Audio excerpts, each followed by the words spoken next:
All right, let's go. Well, it is a privilege. It's also fun to talk about this topic, and it's so relevant today, especially with the whole COVID. And you'll see the reason that makes sense in just a couple of minutes. So let's get going. You've already introduced me, although you didn't give my age. If people look at my university graduate dates, I'm 71, but I feel like I'm 41, And yeah, I'm very lucky. I think careers have a lot to do with luck and circumstances than being smart and competent. And, a big break for me was in 1988 when KPMG struck the contract with Professor Robert S. Kaplan, Harvard Business School, to do the activity-based costing training. I learned it.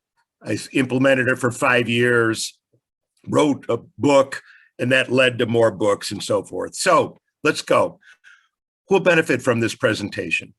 Managers who have previously struggled at promoting rolling financial forecast as an advance to the annual budget process. Managers who intend to champion driver-based budgeting and rolling financial forecasts, and they need a compelling call to action. And the reason I have champion in quotation marks is because it's been my observation that although it's nice for senior executives to sponsor new initiatives and innovation, often they are preoccupied with firefighting and short-term priorities. It's typically managers 1, 2, 3 levels down in the organization chart who basically are passionate, have fire in the belly, and say to themselves, how long do we want our organization to perpetuate using stale and arcane methods? And they're the ones that will do a pilot or a proof of concept to demonstrate to their colleagues and line managers, this is the way to go. So if you're a lower level, that's fine. So what I'm going to do, I'm going to start with, we have to have a little bit of a basic on activity-based costing because activity-based costing is foundational in providing some of the data that's used for the predictive view. That's where we're really talking about budgeting, rolling financial forecasts, and the like. So very quickly, here's a simple way, in case you're not familiar with activity-based costing, to understand it. Imagine you go to a restaurant with 3 other friends. You order a little salad, and the others order a most expensive item on the menu. And at the end of the meal, when the waiter or waitress brings the bill, the other 3 say, hey, let's split this check evenly. How do you feel? Not fair, not equitable. Well, that's how products and standard service lines in service organizations like banks or insurance companies, that's how the products and service lines also feel when the accountants take this large amount of indirect expense, commonly called overhead, and they allocate it like spreading butter across bread.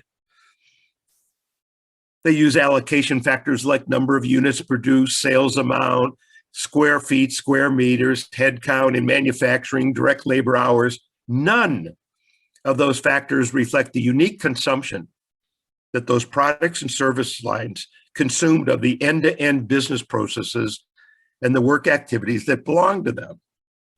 So if you were to trace and assign that indirect expense to the accountants, we would decompose it into little cost pools. But if we traced and assigned it with a cause and effect relations like number of sales amount, number of orders, number of this, number of that, you would discover, compared to that flawed, misleading butter spreading, some of the products, in fact, are overcosted. The others must be undercosted because it's a zero-sum error game.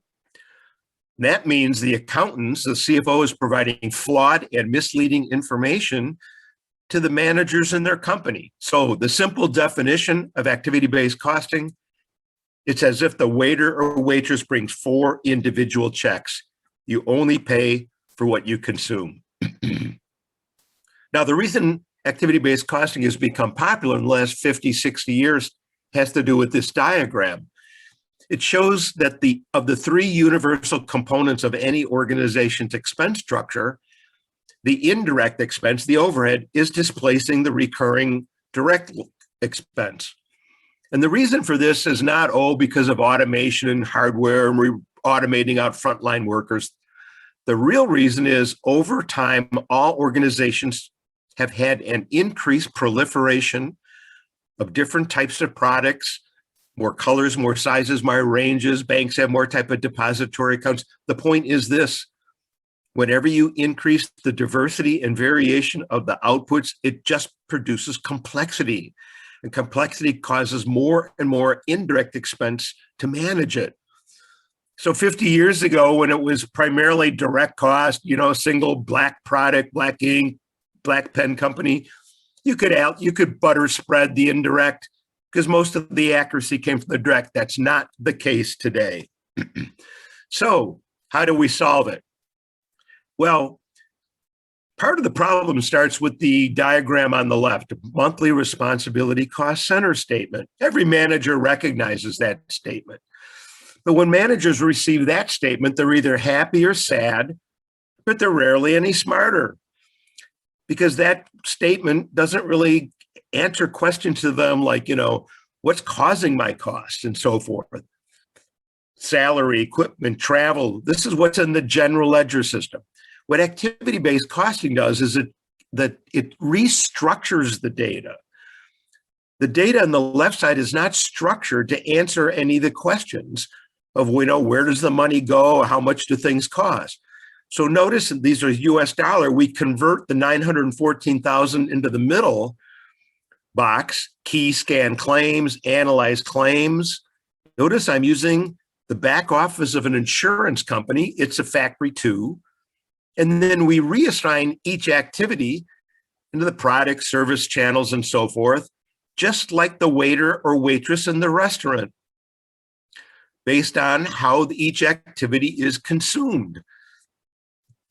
So basically what ABC is doing, it's an input-output. It's taking the expenses and it's reassigning them, tracing them based on a cause and effect relationship. We call it the causality principle to products and services. Now, I've rotated that diagram 90 degrees. It's not as simple, you just take your ledger expenses from the ledger, you put them into activity pools to cost objects. No, it's more complex. The right side's more realistic because you have support departments that basically support work on other support departments that ultimately support the frontline departments that interact with customers or make products. So it must be a multiple stage cost assignment network. So I know this is a complex diagram. You can go to my website or people can provide you a statement of management accounting from the Institute of Management Accountants, IMA Net, that I authored. It's called Implementing ABC. It's 30 pages. It will describe this, but real briefly, what ABC is a multi-stage cost assignment network. It has the three universal, three components of expenses and cost: resources, work activities, final cost objects. You have to adjust your thinking. This is not a process flow chart. It's a reassignment network. So if an organization said, let's say they spent 5 million euros in January, it'll be 5 million euros of work activities. It will pile up into the 5 million euros at the bottom. Products, services, customers. Think of all of those arrows as thin straws or wide pipes where the amount of money flowing through basically is the diameter. Now reverse all the arrows the other way. Imagine they're going from the bottom to the top, okay? That's what's happening in every organization, every minute, hour, day, week, month, year.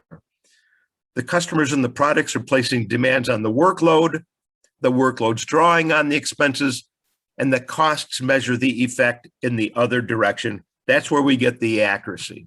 Now, the consequence of doing ABC compared to the traditional butter spreading system is displayed in this graph. The vertical axis is the magnitude of the error. The traditional costing is the horizontal line. So look to the left. Those are typically the simple products that are subsidizing the other ones, just like you in the restaurant would subsidizing the other three if you split the check evenly. So those products are actually overcosted. They're hidden product. To the right is the undercosted. Those are the hidden ones. And the error is not 5 or 10%, it's substantial. Now, what's more important? What do you see after you've done ABC. This graph is real data. The vertical axis is the net revenues minus the properly calculated ABC costs. The horizontal is the cumulative buildup of the profit, but it's rank order from the most profitable product to the next most profitable product and so forth. The very last data point to the right exactly reconciles with the profit and loss statement. Excuse me. Notice this company had 30 million in revenues, 28 in expenses for the quarter to net out at 2. The last data point is 2. The ABC data always produces organizational shock because in this case, it told the management team, look, you made almost $8 million of unrealized profit on 3/4 of your most profitable products. You lost $6 million on the remainder to net out at 2. And they can't believe it because their belief system is this graph should be the blue line that I just brought in. But that's because all that butter spreading of the overhead, broad averaging, insensitive, was crushing and suppressing the accuracy. And the ABC, the multi-stage cost assignment network, was detecting all that accuracy. So the top line is the truth, the bottom line is false. Remember this, in the absence of facts, anybody's opinion is a good one. In the absence of facts, anybody's opinion is a good one, but usually the biggest opinion wins. So that's typically the boss or the boss of the boss. So the degree they're making decisions on gut feel or intuition or flawed and misleading information, like the blue line, the organization's at risk. Now, some of you may be thinking, wow, this ABC, maybe we should do it, but you're fearful. Oh, it's too big. It's too complex. It'll take us 6 months. Every employee will have to fill out timesheets. It'll be 3,000 activities. IT will have to extract the data. It's just the benefits aren't worth the effort. That was wrong thinking in the past. A fast way to implement ABC in 2 to 3, 4 weeks quickly is rapid prototyping with iterative remodeling. Let me just say, and Roger and Pedro, the others who are on this webcast, and explain very briefly what I'm going to briefly describe now. You start with a 2-day workshop. That's model 0, 5, 6 cross-functional people in the room. You construct a fast, high-level model. Afternoon of the second day, you bring in the other managers, the executives. They see it. It's very engaging. It's their own company. The light bulbs go on with all of them. Oh, that's how we get rid of that butter spreading. Oh, that's how we could see our profit margins. Oh, that's how we could do customer profitability. Oh, they get buy-in, they learn. A couple of more iterations over the next couple of weeks, you got a permanent repeatable production system. Notice at the bottom, make your mistakes early and often, not later when the system is too hard to change. The reason rapid prototyping works has to do with this diagram. The vertical axis is the accuracy of what you might want to know. Let's say your product cost, true. The horizontal axis is the level of administrative effort to collect the data, calculate the data, report the data. You'll always get an asymptotic curve. Notice that black line, the slope goes up real quickly, very accurate, very quickly, and then we call it diminishing returns on extra accuracy for the extra level of effort of work. And the reason I'm showing you this slide, this graph, is because the influence of that slope, the thing that determines it, that makes it go to the left up quickly, is the multi-stage cost assignment network. So the real message is costing is modeling. It is not T accounts and journal entries. So now let's talk about the purpose of this webinar, but I needed to prepare you by giving you foundation on activity-based costing. The budgeting process is really broken. The budget is typically a fiscal exercise done by the accountants that has 2 problems. It's disconnected from the executive team strategy, and it's not based on future driver volumes. So, problem is, the way many organizations budget is they give every manager a spreadsheet, from And there's a lot of jokes about the budget. It's out of date, and a couple of months after it's produced, it caves into the loudest voice, strongest muscle. A lot of managers, if they're not going to spend all of their budget by the end of the year, what do? They start spending it needlessly, foolishly, because it's called use it or lose it behavior. I call it spreadsheet budgeting. You project the budget to the end of the year, like this one, column B for your department. Oh, we'll give them a 5% increase. So one multiplied column B times 1.05, copy down. This is foolish. What if this department's going to have bigger workload next month or next year? They need more staff. What if they're going to have less work? They need less staff. But the way organizations typically budget is this. They give every manager a spreadsheet. They fill it out January to December for the fiscal year at every detail level, including rubber bands and paper clips. Someone in accounting collects and consolidates all the spreadsheets.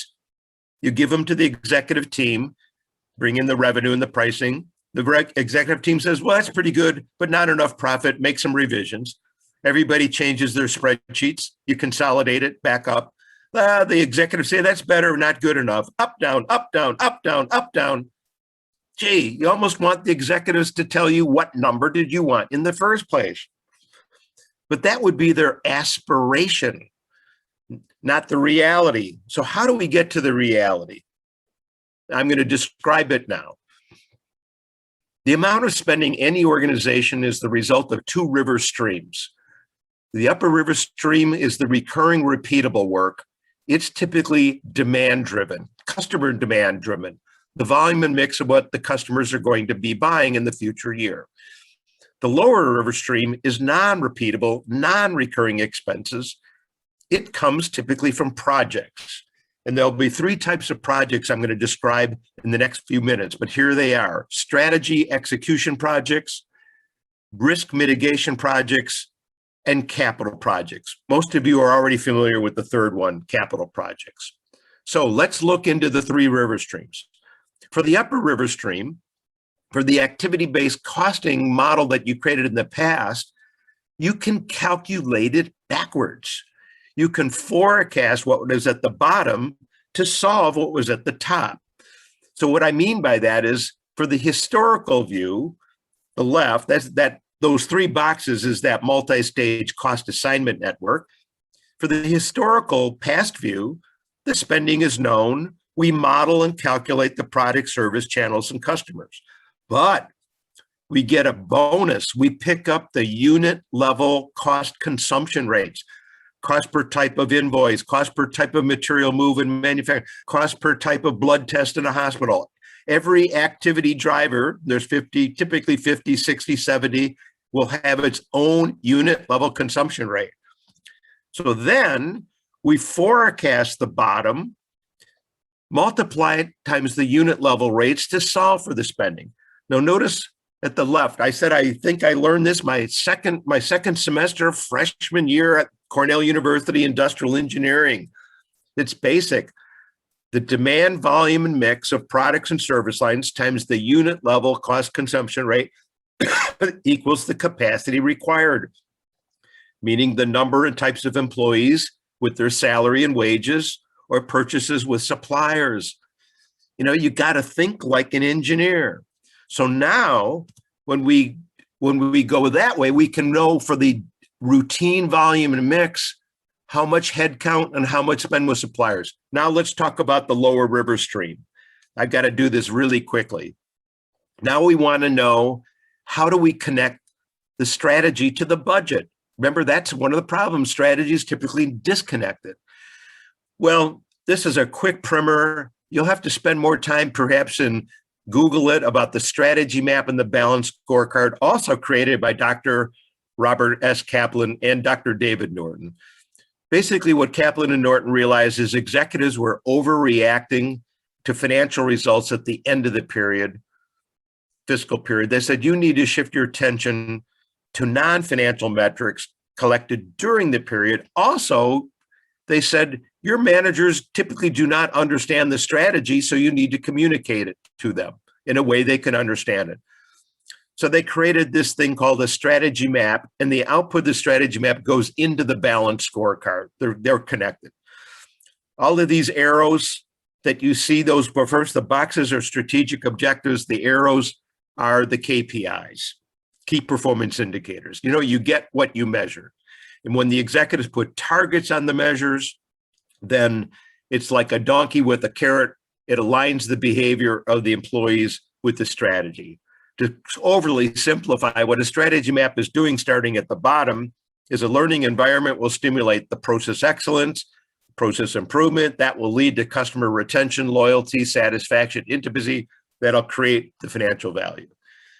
Now, real quickly, in each of those boxes, which are the strategic objectives, there's really 5 columns.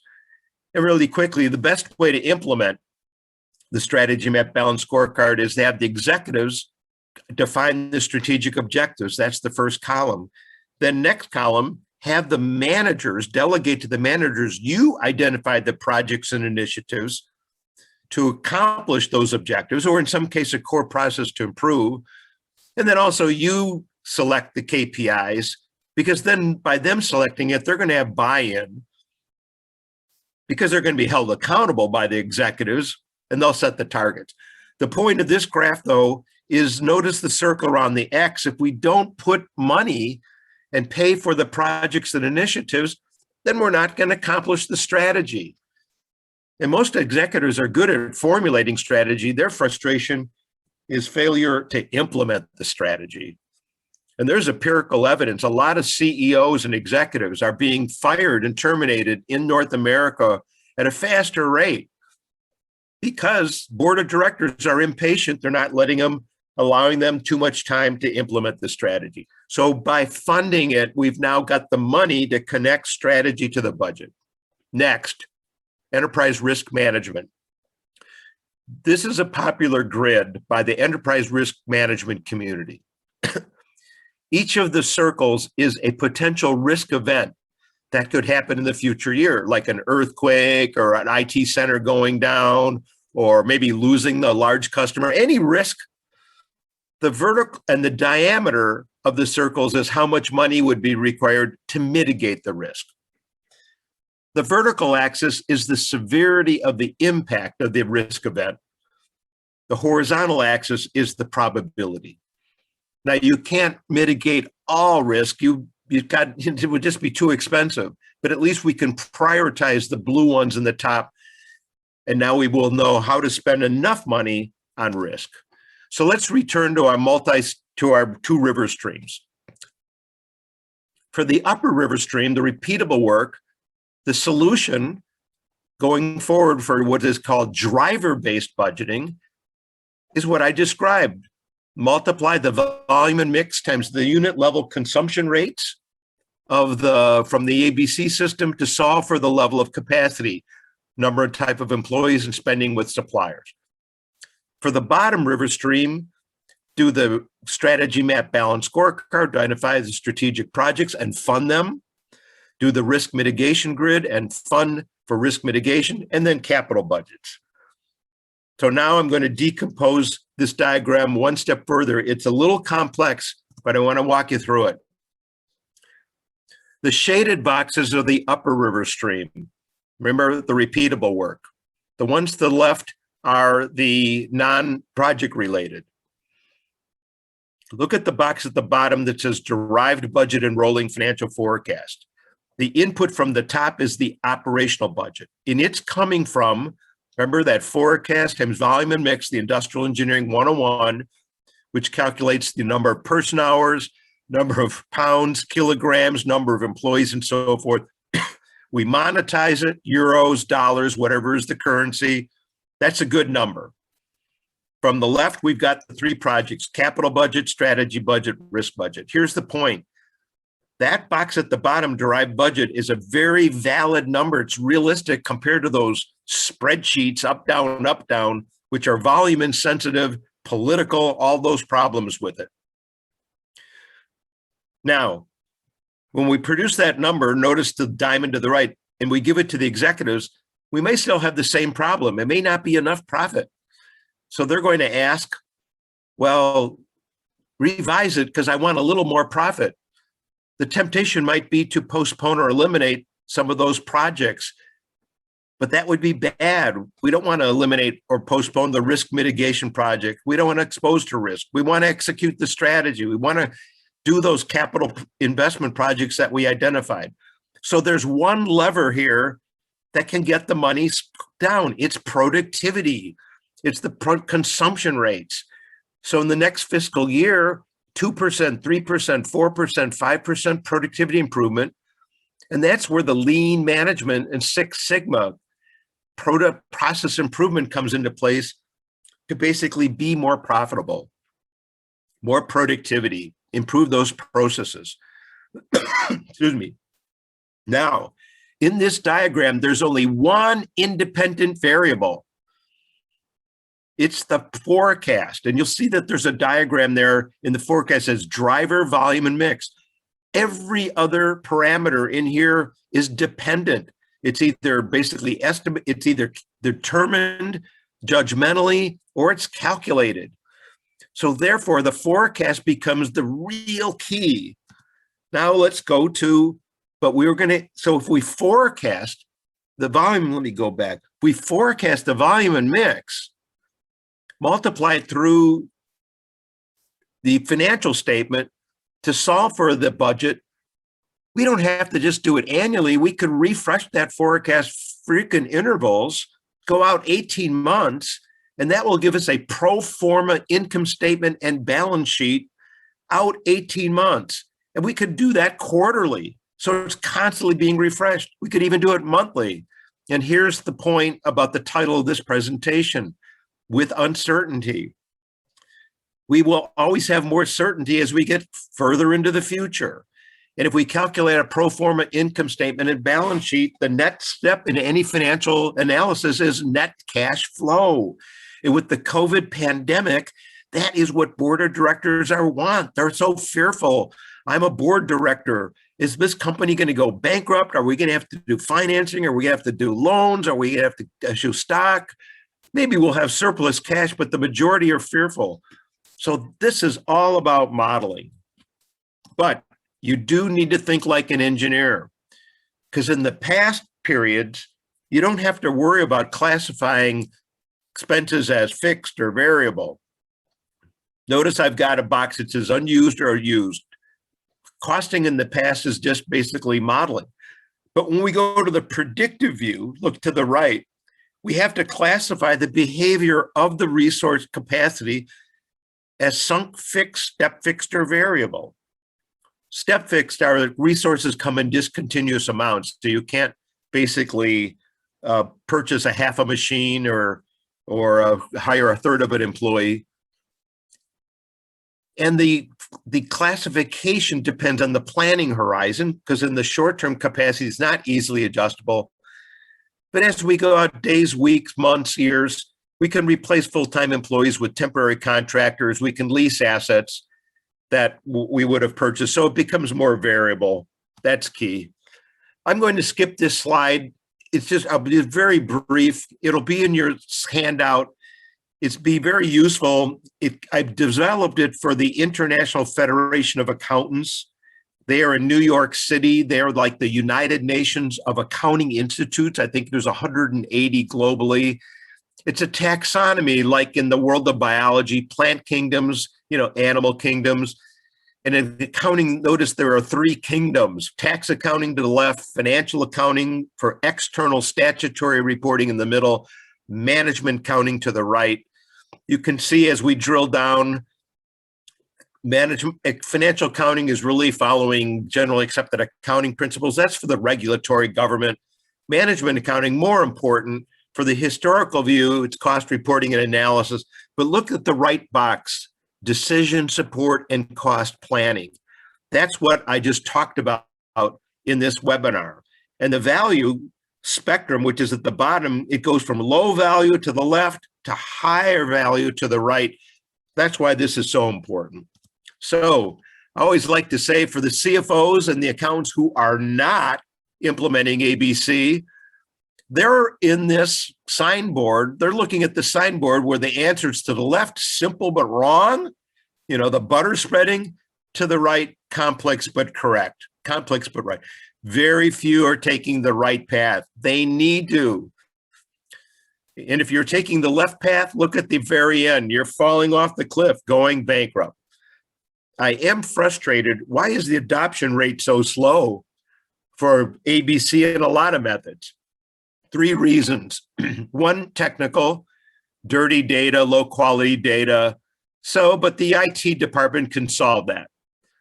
The second problem is this perception that it's overly complex and unaffordable. That's really a problem. It's not. It's easy. The software is not that expensive. The real problem is number 3. It's got nothing to do with systems, software, hardware, processes, anything. It's all people. It's organizational behavior. It's resistance to change, which is human nature. Only babies like change of their diapers. It's some departments not wanting the others to know the truth. It's fear of being measured. It's fear of being held accountable. It could be weak leadership. Not every executive at the top's got the highest IQ. None of those have anything to do with processes, software, hardware. It's all people. So you've got to learn how to get buy-in to overcome the barriers. So there are some more resources you can read about what I've talked to in the 3 links under the resources. Action steps, get educated. You're doing that by listening to this webinar. The rapid prototyping method, start small, think big. And Pedro San Martin, who's going to follow me, can tell you more about the rapid prototyping and think about incentives. Your success depends on how well and how fast the right information intelligence gets to the right people. And there is my email address. So you're welcome to contact me directly or send messages to Roger or to Pedro, your questions. They'll forward them to me, and feel free to invite me to connect in LinkedIn. So Roger, I'm going to now get out of share screen and hand it over back to you guys. Thank you very much, Gary, as always. And I loved your energy and your thoughts, and thank you for being with us, guys. I will let, I see there are no questions. If anybody has another question, I will make sure that is being sent to Gary. As Gary said, we are having him, even there is not an IMA chapter in Spain, we are having access to all that knowledge through Pedro and of course Gary. So I will let Jill to show us a little bit about how NetSuite can tackle some of those capabilities, and then Pedro, he will show the solution by ABCM2. So probably you know NetSuite about the ERP, but probably you don't know NetSuite. They have a very nice solution for planning and budgeting that Gil is the business developer for Europe, and he will be kindly to share. So Pedro and Gary, please disconnect your audio.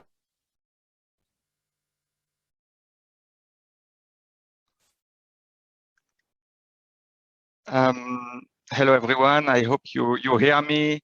Thank you, Gary, for your fantastic presentation, very insightful. It was always a pleasure to hear you. So I am Gilles Laurentin, so now I am with Oracle for 7 years approx, and 2 years with NetSuite.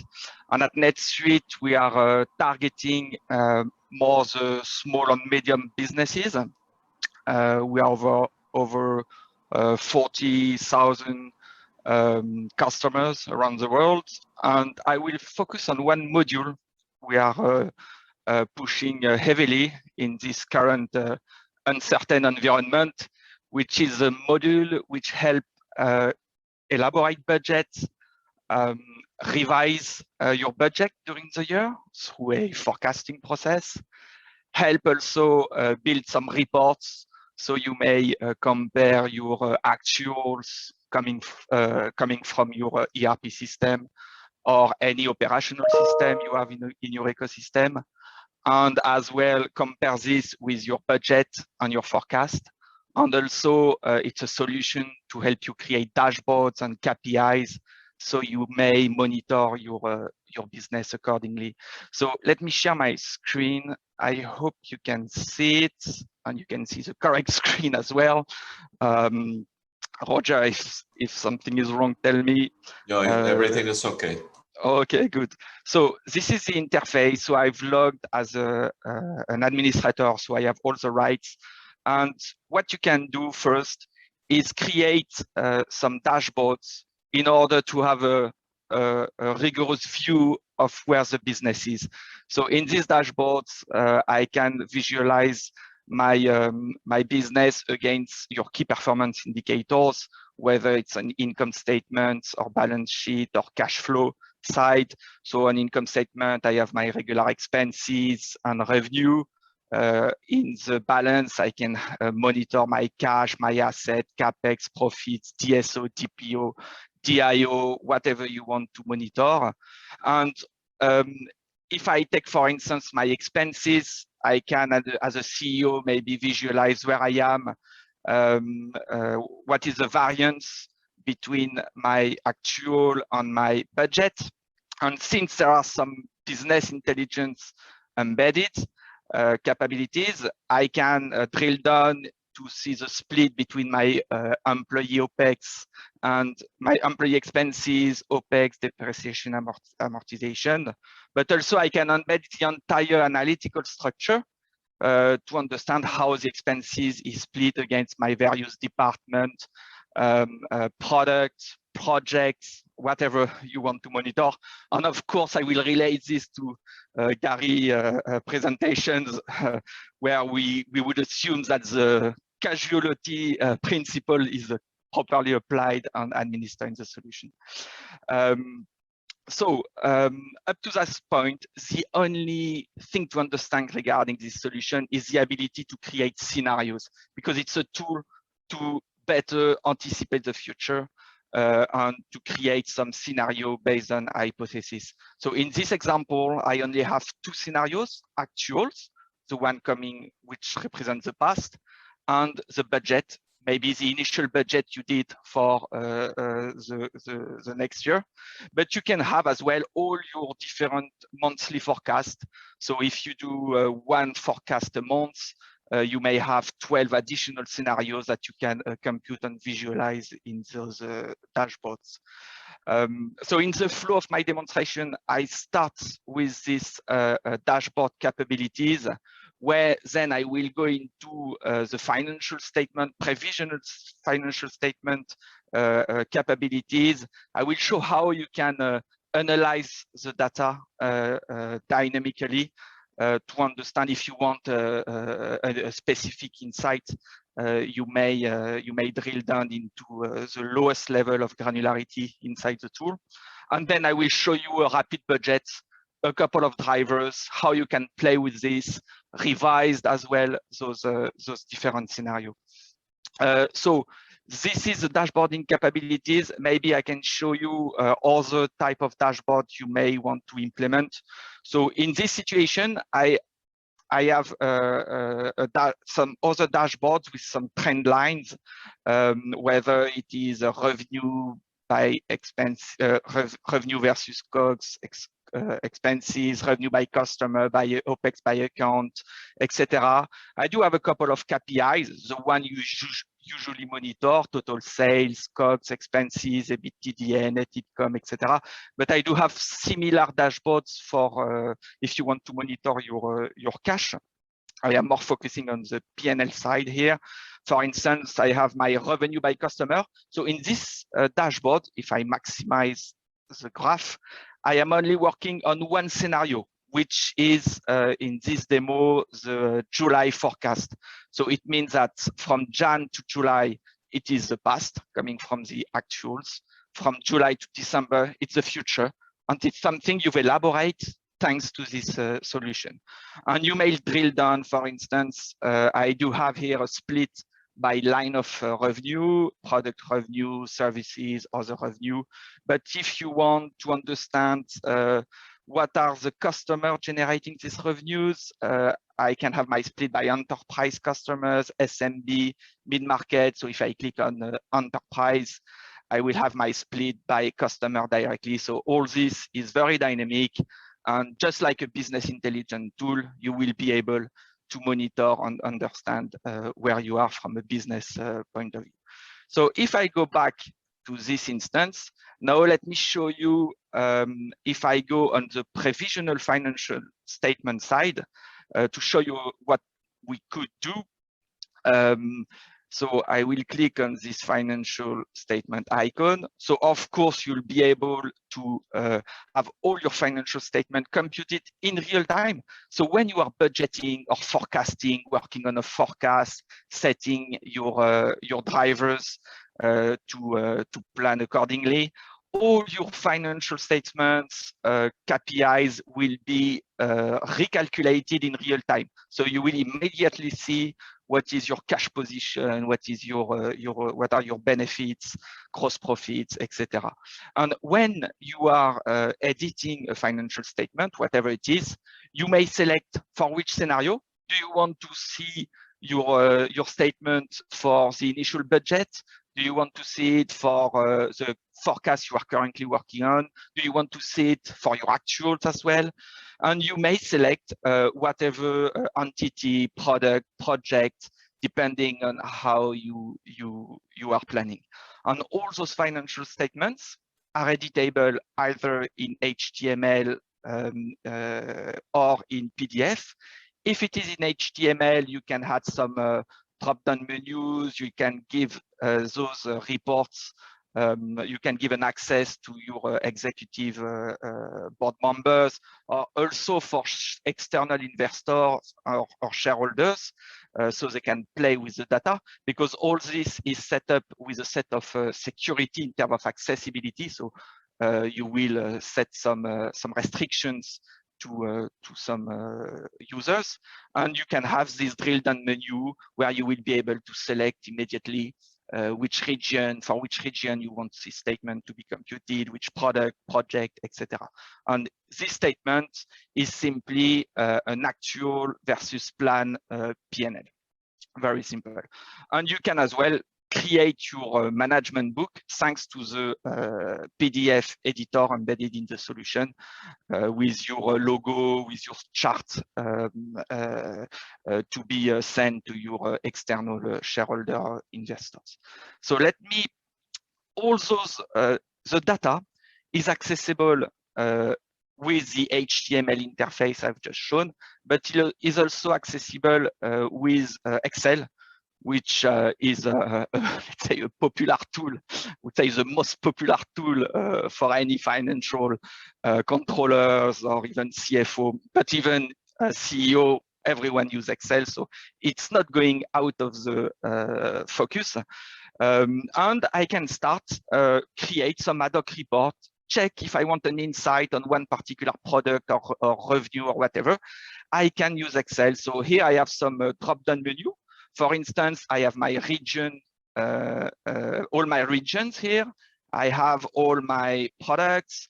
I also have all my scenarios. So when I search for data, I will pick for which scenario. Is it for my actuals? Are those for my actuals? Is it for my initial budget? Is it for my current forecast? But it can be scenario. Maybe if you want to do a best case scenario, worst case scenario, you can create a scenario. What if in 6 months I acquire a new company? I plan to hire some additional employees, and you can set all this in some scenarios and then compute the variance. And you can also retrieve all your historical periods and check the variance against those periods. So what you can do, for instance, is drag and drop. I will drag and drop my periods. And here I will have a variance for my gross profit for those periods. And I can continue like this by drag and dropping. So let me delete this.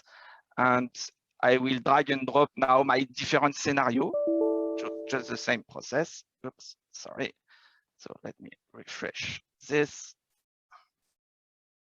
And I will do exactly the same if my Excel works. Okay. And here I have an actual versus forecast versus budget, but for the same years. So what I will do, I will pick the current year forecast here, FY16, and I will pick the next year budget. So sorry, imagine you are in September FY16. We need to refresh our demo data set, but sorry about that. So I will have my my variance, previous year actuals versus current year forecast versus next year budget. And I can continue like this for in year to date, maybe. This is the typical data we want to compute when we are doing a rolling forecast exercise. So let's take the year to date in June, Control C, Control V. I refresh and I will continue like this. So year to date, June, I think, oh, year to year, okay, sorry. Year to date, Control C, Control V. I refresh and I will retrieve my data. And I can continue like this, exploring the data. If I double click on gross profit, I will see my revenue on my COGS, and I can continue. If I drag and drop my region here and set it here, I can have the split by region. Maybe I just want to have my international sales, so I will keep only. And I built a report very rapidly. And I may save it as smart form, and I will call it Gary's report. And if I click OK, and I go back to my HTML interface, I will retrieve this report I've built in like 5 minutes, and it will be available and the interesting thing is you will be able to broadcast it using the broadcasting capability of NetSuite planning and budgeting. And here it is, Gary's report. And I will use the last couple of minutes, which are dedicated for me, to show you rapidly how you can create a budget.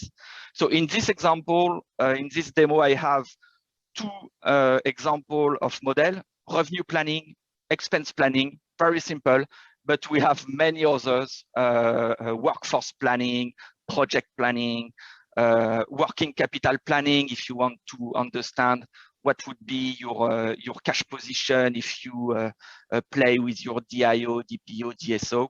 So let me go to the revenue planning, the most simple one.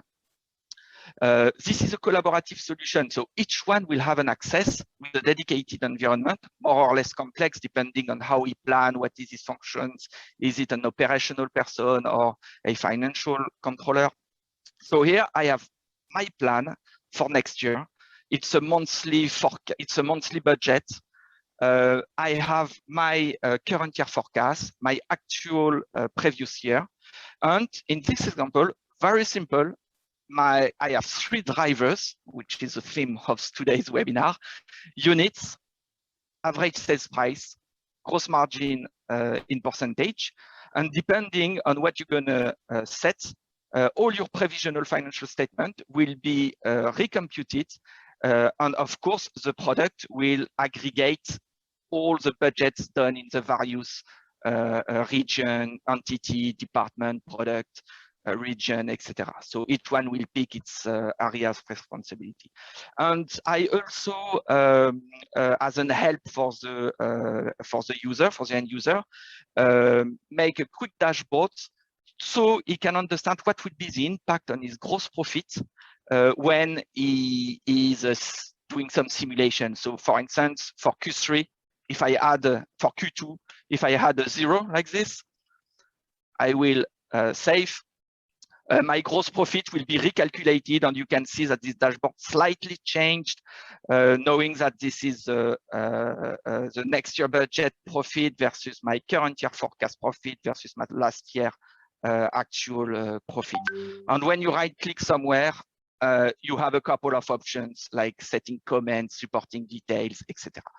So thank you very much. Sorry, it's very quick. I don't have time to show all the expense planning, but I'm happy to help if needed. Thank you, Gil. Thank you, Gil.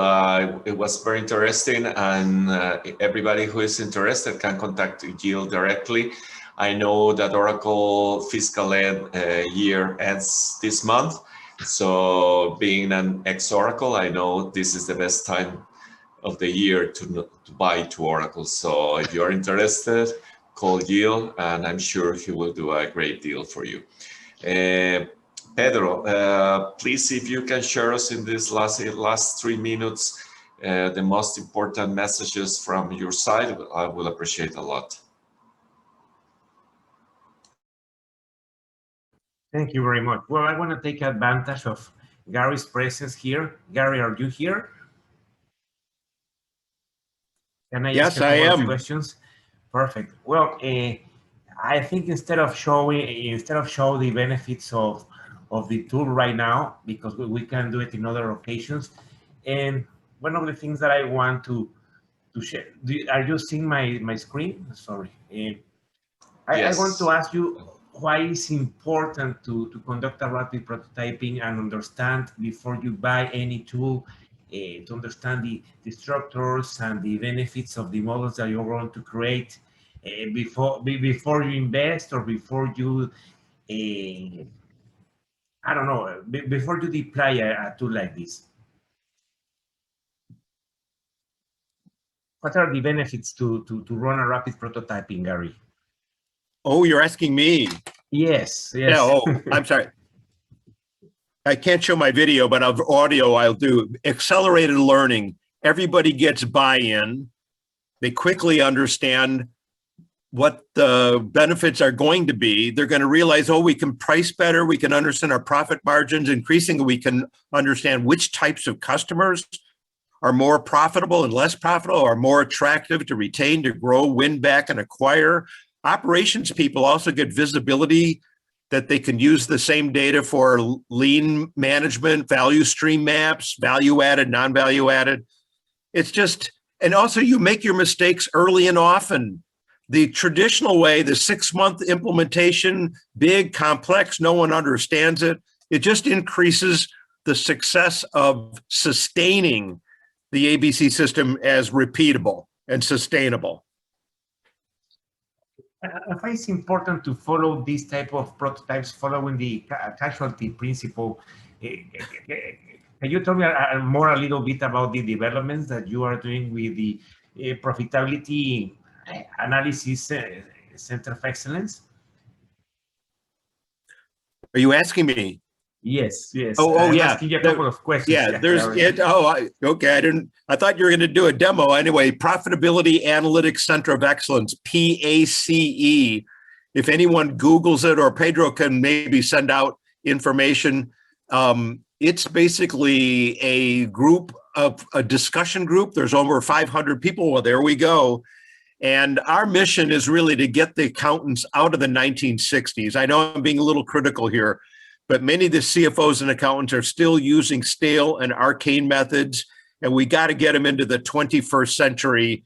And so we're basically giving them tips and ideas and advice how to be more progressive. Gary, I thank you a lot. It's 12 noon in Central European time.